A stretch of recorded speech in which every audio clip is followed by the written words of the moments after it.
ఈ క్రీడా సంబరాలు దేశ చరిత్రలోనే ఒక మైలురాయిగా నిలబడిపోతుంది అని కూడా చెప్పడానికి గర్వపడతా ఉన్నా. ఈ రోజు నుంచి జరిగే ఈ కార్యక్రమం మరో 47 రోజుల పాటు ఫిబ్రవరి 10వ తారీఖు దాకా ఊరూరా కూడా పండుగ వాతావరణంలో జరుగుతుంది. అందరూ కూడా పాల్గొనే ఒక గొప్ప పండుగగా కూడా హిస్టరీలో నిలబడిపోతుంది.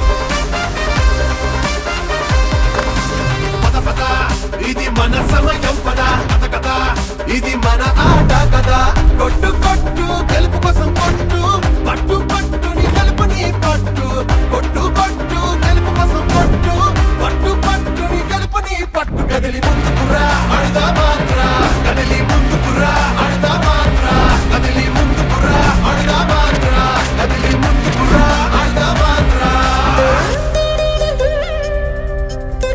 సచివాలయ స్థాయి నుంచి చూస్తే దాదాపుగా 34,19,000 మంది ఈ రోజు క్రీడాకారులు రిజిస్ట్రేషన్ చేసుకున్నారు. అదే మాదిరిగా 88,66,000 మంది ప్రేక్షకులుగా ఎంకరేజ్ చేసేదానికి ముందుకు వచ్చి ఈ పిల్లలకు తోడుగా నిలబడేందుకు వాళ్ళు కూడా రిజిస్ట్రేషన్ చేసుకున్నారు. దాదాపుగా రాష్ట్ర వ్యాప్తంగా 1,22,85,000 మంది ఈ రిజిస్ట్రేషన్ చేసుకుని మన పిల్లలకు తోడుగా ఉండే కార్యక్రమం 34 లక్షల మంది మన పిల్లలు ఆడే కార్యక్రమానికి కూడా ఈ రోజు నుంచి శ్రీకారం చుట్టడం జరుగుతా ఉంది అని కూడా చెప్పడానికి సంతోషపడతా ఉన్నా.